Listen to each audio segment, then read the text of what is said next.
Put in your headphones. It's about to get bassy.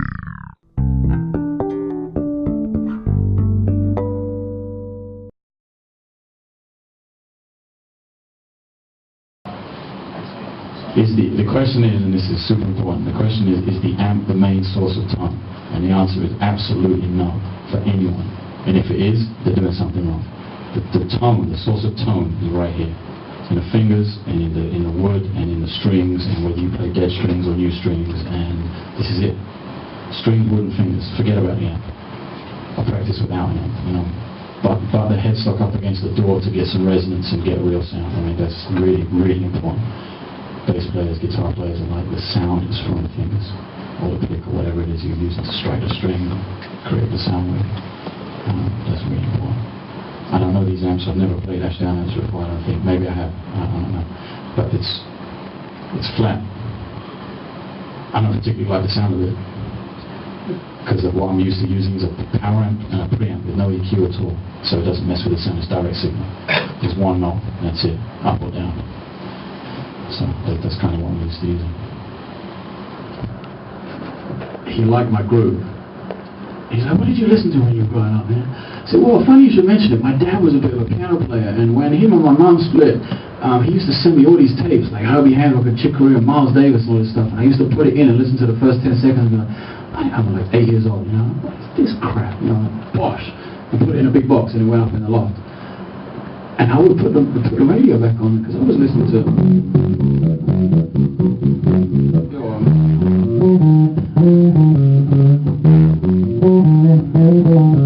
or whatever was playing on the radio, Madonna, Like a Virgin, all of that kind of stuff, And I was like, yeah, man, that was a good move. And it was kind of cool to come from that and to discover the jazz thing later.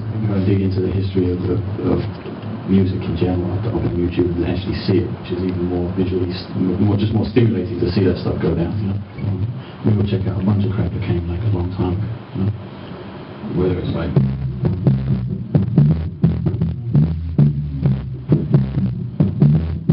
or whatever it is.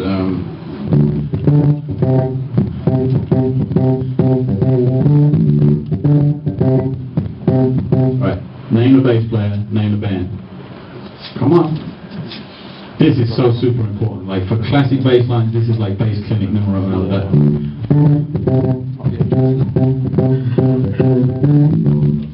He played it with a pick. I got a chord. Come on, man. Anthony Jackson.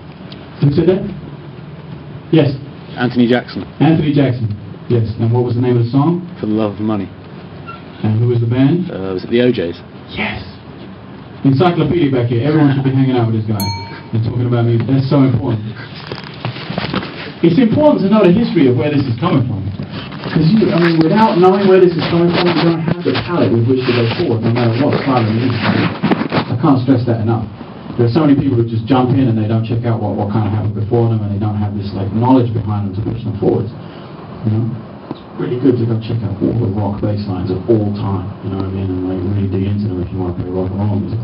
Then you have half a chance of figuring out what happened, what you're not going to rip off, and where you might fit into the future, Because I hear so many people, especially in this country, unfortunately, and in Europe in general, they find this thing that sounds really hip, but it happened 20 years ago, and they just slot right into it.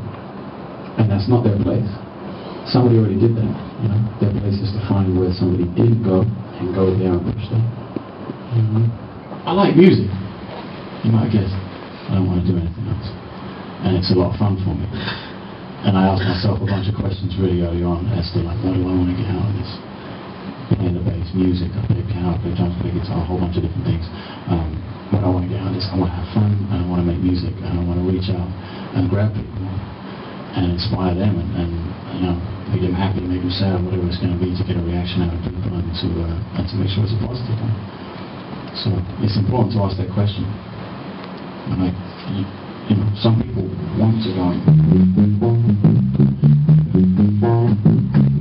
Some people want to do that every weekend, And it's totally cool, and they're totally into it, they rock out. I get up every day and ask myself the same question. It's like, what can I do new today? What can I go in search of? What might I find? What do I want to find? What am I afraid of finding? like holes in my playing and stuff that I might not enjoy doing, whatever it is, you know. But I get up every day and ask myself a ton of questions before I get going with the day. Even today, when I do go to sleep, I got off the plane and start asking myself questions. I haven't been asleep, 24 hours or something. It's important. You know? It's not for everyone. Not everyone wants to wake up in the morning. Some people want to wake up in the morning and play Xbox. Is there anything you haven't done that you want to do? Oh man. Yeah, but another 4 lifetimes with the stuff that I would love to do. Stylistically, or? Yeah. I'd like to get style first, and then pioneer it, whatever that might be. I don't know yet. I'm still pretty young. Things I'd love to do, musicians I would dearly love to play with still, who are still around, fortunately. Things I'd love to do that aren't possible anymore. I recently got to hang out with Marcus Miller in New York, and he was talking about the 80s and about the session scene and about being, it was him and Will Lee and Anthony Jackson and how was this?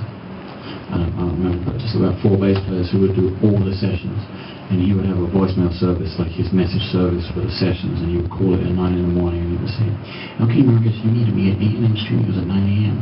and then you need to go to the Sony at 12, and then you need to go to like Avatar, or it's called the Power Station back then, you need to go to Hit Factory in the afternoon, and it'd be like, in the morning it'd be a Burger King commercial, then it'd be a single for Elton John, then it'd be a Rod Stewart album, and then it'd be a Shaka Khan single.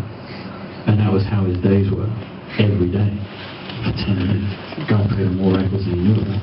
He was playing on instrumental tracks that ended up being like 4 Wheelers just a tour, you know what I mean? He was that insane that he played on some of the records, which would be cool to be a part of.